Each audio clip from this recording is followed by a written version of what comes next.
What's up, everybody? Welcome back.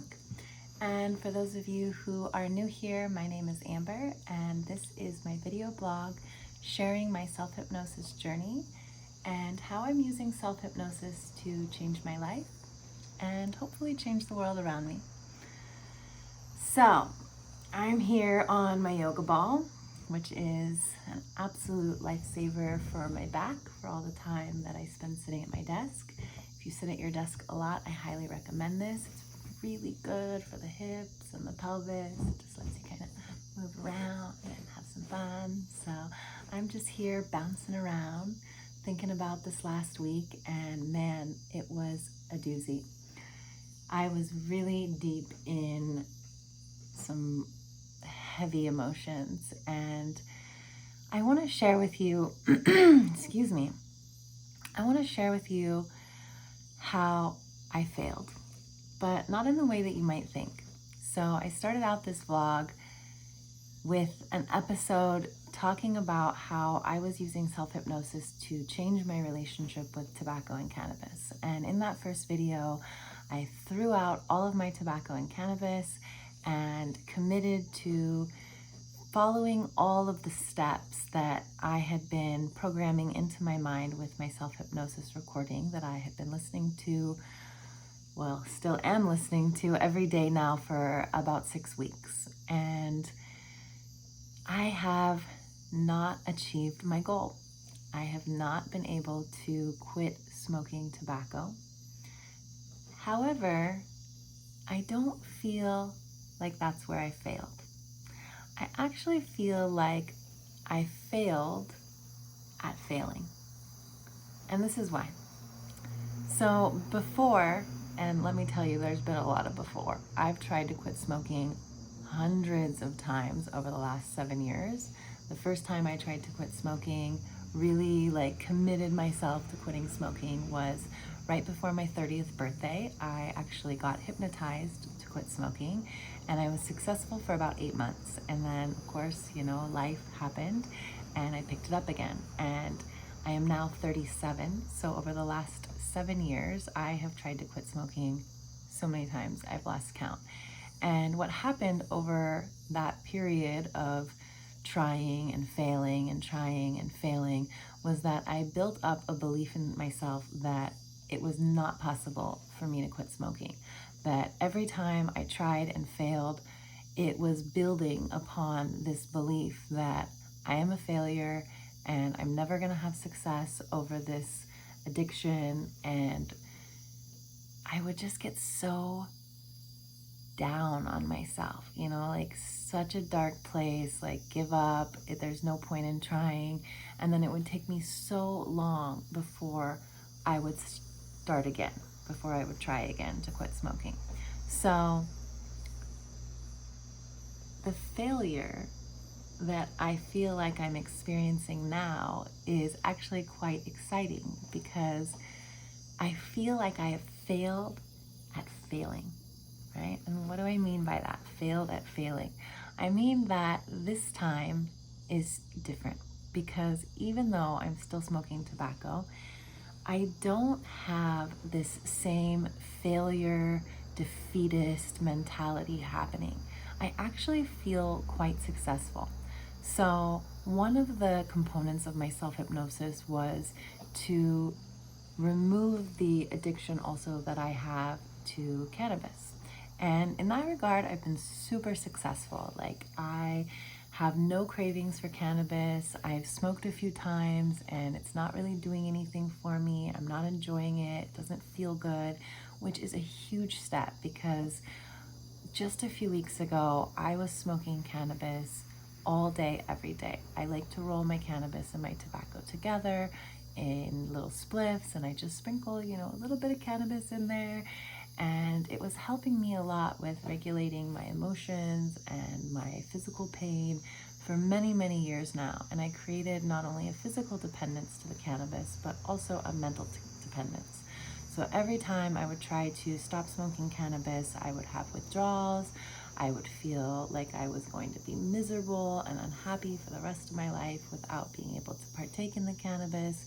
and I'd go right back to smoking it. So even though I'm still smoking tobacco, I have achieved one level, one aspect of my goal with this self-hypnosis. The other reason that I don't feel like I failed is because one of the main reasons that I wanted to quit smoking tobacco and cannabis was because I felt like these substances were really keeping me from owning my story, sharing my story, getting on here, making these videos, putting myself out there and doing my work. And even though I'm still using the tobacco pretty regularly, I'm able to do these things that I wasn't able to do before I started this self-hypnosis course. And so embedded within my self-hypnosis was not only the positive affirmations around quitting smoking, there was also a lot of positive affirmations around owning my power, owning my truth, owning my story, owning my ability that I could just do this thing that I've been wanting to do for so long. And here I am doing it. So that is a big step in the right direction. And it makes me feel like I am achieving such a huge amount of success with this hypnosis. And I failed at falling back in to that failure mentality.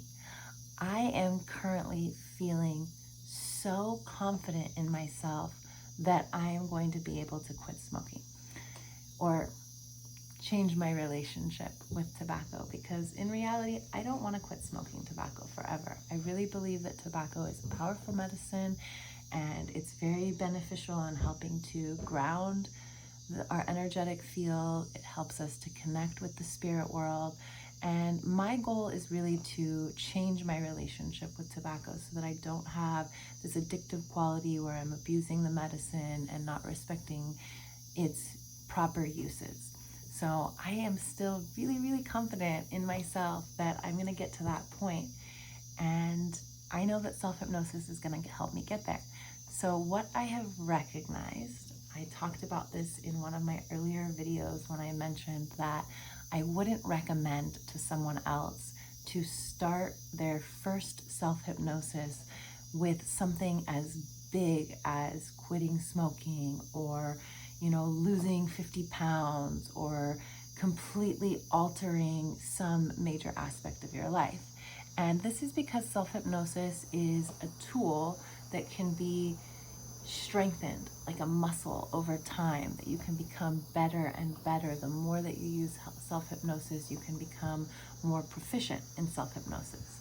So I felt like I have been using self-hypnosis for a long time and I really mastered the skill and I was ready to take on something as big as changing my relationship with tobacco and cannabis.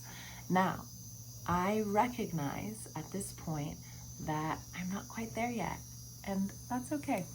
Right? I am human. I am not perfect. I don't have any expectations of myself of being perfect, which I did for a long time. And that's what kept me dropping back into that failure mentality.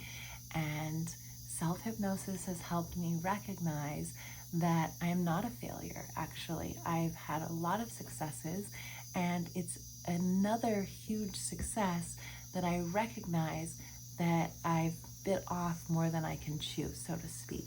So what I've decided to do is take a step back and reevaluate what else in my life do I need to change in order to help support me in this bigger goal of changing my relationship with tobacco. So I've spent the last few days thinking about what else I need to work on, what else can be altered with this powerful tool of self-hypnosis. And one of the things that I've been getting from a lot of different areas in my life is this feedback that I would be feeling a lot better if I could commit to a routine, right? Part of the reason that I feel like I lean on tobacco so heavily is because a lot of times I feel tired, a lot of times I feel emotionally overwhelmed, and I feel physically uncomfortable, right? I have physical pain in my body. And so when I'm tired and emotional and uncomfortable, I smoke because it's a habit and it's something that I believe somewhere in my subconscious is going to make me feel better. And so I revert back to that pattern anytime that I'm, feeling a little bored or distracted because of the discomfort that I'm feeling in my body and my mind. Excuse me. So, man, I have been getting feedback from some of my friends who are health coaches and naturopathic doctors and functional medical practitioners telling me that I would feel a lot better. My specific body type, my specific conditions would benefit and be alleviated from having a very strict routine. Now, just those words, strict routine, like, I don't like it. I don't like it at all. I'm an air sign. I'm super flowy. I like to do whatever feels good in the moment. And the idea of having a routine where I'm going to bed every night around the same time and getting up every morning around the same time and eating my meals at the same time every day seems hugely challenging to me, right? All of a sudden, all of those negative thoughts, those fears, those old patterns start to pop into my mind, saying things like, oh, well, if I have a routine, then I won't be able to sleep in if I feel tired. Or if I have a routine, I won't be able to go out to dinner with my friends if it's not at the time that I eat. Or I won't be able to stay in my workflow because I'll have to stop working. And I'm scared that I'm going to not be able to do as many of the things that I want to do when I want to do them if I create this routine.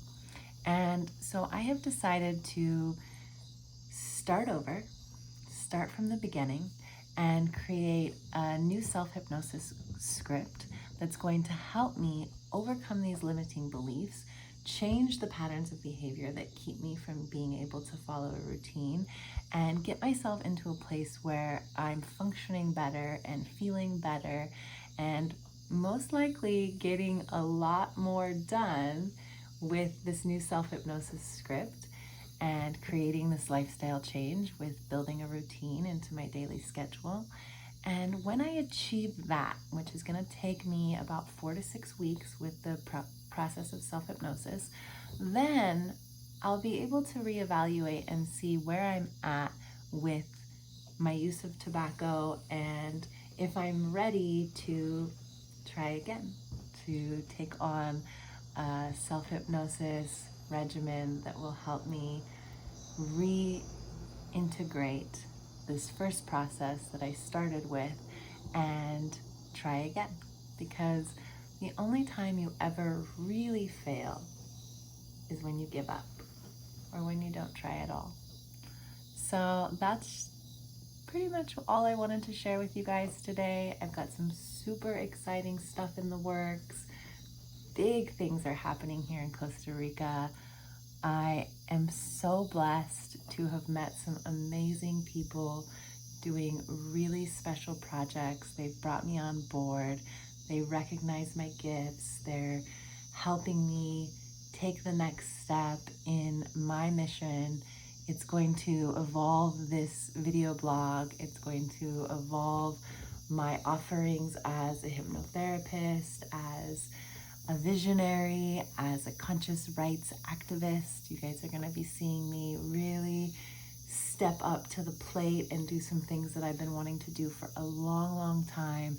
And I know that this process of self-hypnosis, all the things that I've been doing up until this point have gotten me all of these doors opening, all of these avenues of abundance that are coming into my life because I'm changing my perspective. When I change the way that I think, it affects the way that I feel. And when I think and feel good, then my actions, my words are in alignment with that, and my reality is shifting rapidly. Like, wow, things are changing so fast. I can hardly keep track. So please stay tuned. Ugh.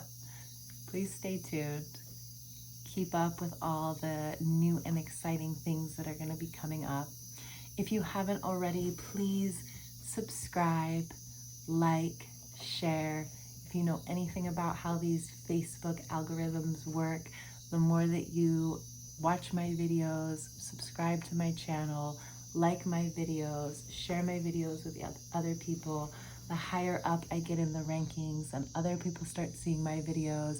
And my mission is to create a huge following of people all around the world who understand what hypnosis is and isn't, how it works, and how to apply hypnosis in their own lives with the technique of self-hypnosis so that we can change our own reality and then rise up together and change the world.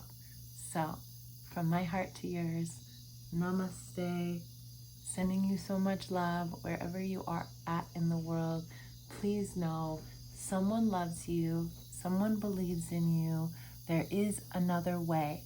And if you need some help, please reach out. You guys can find all my contact information on my website, hypnotizedtoloom.com. You can follow me on Instagram or Facebook, also Hypnotized to Loom, across the board. This is me, Hypnotized to Loom, sharing my message, sharing my love. So if you need a friend, if you need a virtual hug, if you need someone to talk to, someone to listen, someone to offer advice, please don't hesitate to reach out. We got to be here for each other in these difficult times. Mwah.